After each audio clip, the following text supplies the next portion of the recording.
So the story we're going to talk about today is equally hilarious and horrifying because even though one person's petty and entitled behavior is the main focus, who that person is and more specifically how they use their power is worrying, to say the least. So in Cobb County, Georgia, Sheriff Craig Owens stopped by a Burger King to order a Whopper with no mayo, and he also wanted it cut in half.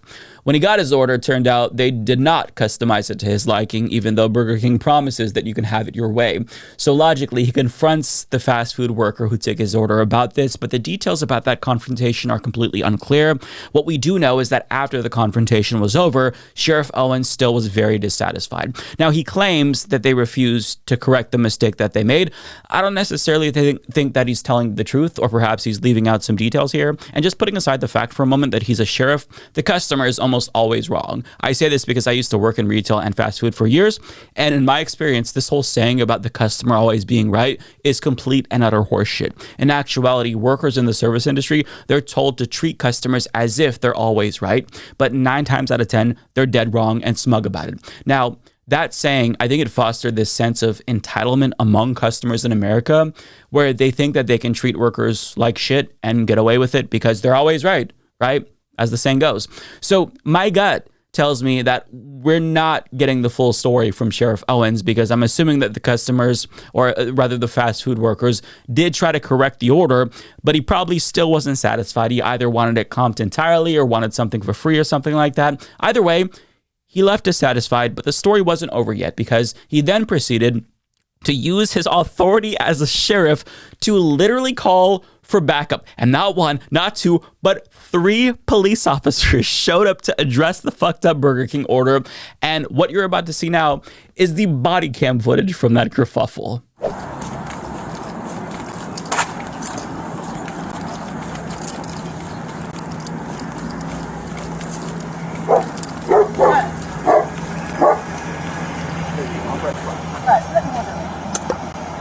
Hey, man. Sure. Hey, do me a favor. I need to get, all I need is the owner name or whoever owned this damn facility or the manager. Okay. We ordered something, food was wrong. We said, hey, can we fix it right? The guy said, well, we ordered. I said, that's not what we ordered. What are we doing? I said, well, can I get my, no. I said, well, can you give me a manager name or owner name so I can call it? That's all I need. Okay, sir. I don't need no damn money back no more. I just need to find out who owns this place so I can do a official complaint to complain. Okay, sir. Okay. That's all right. All I'm going to do is, Sheriff wants the name of the manager or the owner so he can file a complaint. That's all. The manager and the owner's name. Yes, sir. It may be an assistant manager here now, but I don't know who it is, but he's just straight up ass. I'll get all the names I can. Okay. He just wants some names, managers, owners, so he can file a complaint. Okay. No big deal.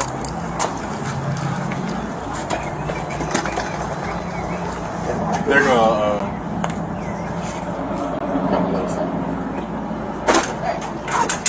How are you? Who's the manager on duty? That would be him. You a manager or assistant manager? I'm the assistant. All right. Well, that was all I needed. Thank you for your time. Have a good one. Have a good day.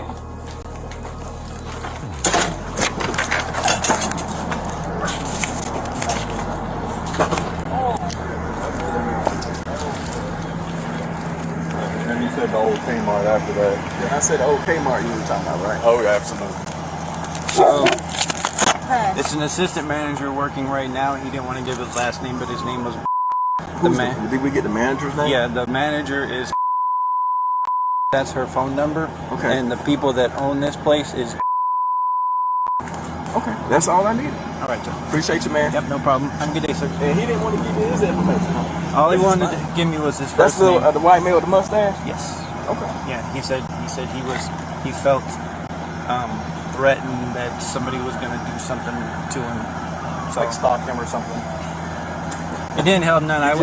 You didn't tell him who I was. No. Yeah, so on one hand, the sheriff seemed calm, cool, and collected by the time the 3 deputies showed up, but on the other hand, the employees literally locked the door during business hours, which indicates that something happened to scare the shit out of them. Now, if I had to guess, I'd say that the sheriff was probably putting on an act for the body cameras because I automatically assume that all cops are lying and then work backwards from that conclusion until they prove otherwise. But they literally locked the door during normal business hours. It's not something you do unless you genuinely feel threatened. So maybe Sheriff Owens felt like they weren't accommodating enough and pulled a "do you know who I am?" and things escalated from there. But it's also possible that the employee overreacted, when he confronted them. But given the circumstances and how he literally called for backup, my instincts tell me that the cop was the one who instigated this, and his response to the press seems to confirm this. WKRC reports, Sheriff Owens argued that it was a simple business dispute that any citizen could have called in. Quote, "I was not in my uniform, and at no point in my interaction with the staff did I identify myself as a member of the law enforcement community," Sheriff Owens said. "At no point did I indicate my position, nor did I ask the responders to do anything that they would not, had not, or have not done for anyone else who makes a business dispute call." Sweetie, you literally dispatched not one, not two, but 3 police officers that you're the boss of to a fast food restaurant because they messed up your order. That is not a business dispute, my guy. And if it really was as simple as you say it is, and they just didn't want to fix your order, I still don't think that that would warrant police intervention. Even if we believe everything you said, pretty unreasonable to get backup in that instance, no? A reasonable person would have just left and came back the next day to speak to the general manager. But with that being said, nobody's perfect, and sometimes people have bad days and they react irrationally. But when normal people have bad days, at worst, employees usually get yelled at. However, when cops have bad days, people can get killed. Now, I get that the employee didn't know that you were sheriff, but that doesn't change the fact that you're still a cop, and the way that you interact with the public is still going to be very different than the way that normal people react with the public. But here's where the story takes an interesting turn. So that body camera footage was requested by his opponent in the November sheriff race, David Cavender, and he published that footage as part of his campaign against Sheriff Craig Owens. But when Election Day came, David Cavender lost, and Sheriff Craig Owens was reelected in spite of the Burger King controversy. Now, you might be thinking it's odd that a sheriff would win re-election after a scandal as embarrassing as that, where he's presumably abusing his power. But based on what I know about David, I probably would have voted for the Burger King guy myself. I'm not joking, because sheriff races are usually nonpartisan. But if you go to David's campaign website, he talks about how he wants to create a secure community where every citizen feels protected, emphasizing integrity, accountability, and transparency. But if you scroll just a little bit further down, you're going to see a photograph of him with Donald Trump, which kind of calls into question the whole "I want citizens to feel protected" claim, given how Trump literally endorsed a cop version of the purge on the campaign trail. Now, if you had one really violent day, like a guy like Mike Kelly, put him in charge, Congressman Kelly, put him in charge for one day. Mike, would you say, he's right here, he's a great congressman. Would you say, Mike, that if you were in charge, you would say, "Oh, please, don't touch them. Don't touch them. Let them rob your store. All these stores go out of business, right? They don't pay rent. Then the city doesn't have money. It's a chain of events. It's so bad. One rough hour, and I mean real rough, the word will get out, and it will end immediately. End immediately. It'll end immediately." In other words, if you let police officers abuse people, that's going to deter crime. I don't know. Still sounds like a pretty bad idea to me. But that's not the first time that Trump explicitly endorsed police violence. And when you see these towns, and when you see these thugs being thrown into the back of a paddy wagon, you just see them thrown in, rough. I said, please don't be too nice. Like when you guys put somebody in the car and you're protecting their head, the way you put their hand over. Like, don't hit their head, and they've just killed somebody, don't hit their head. I said, you can take the hand away, okay?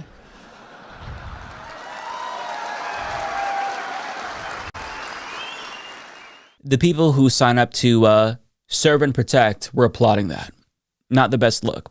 Now, he had to throw in will you protect their heads when they do murder? But he's not just talking about a violent crime, even though he invokes it to justify support for police brutality. He thinks that cops should be able to be as brutal as they want to be to keep the peasants in line. During the George Floyd protests, he asked, why can't you just shoot them? Just shoot them in the legs or something. He said this because, I guess it wasn't enough that police were already using chemical weapons against mostly peaceful protesters. He felt like they needed to be shot as well. So when David Cavender runs as the good guy who's going to protect you from the abuse of power of the incumbent sheriff, you have to not align yourself with the guy who supports police brutality if you want people to believe you.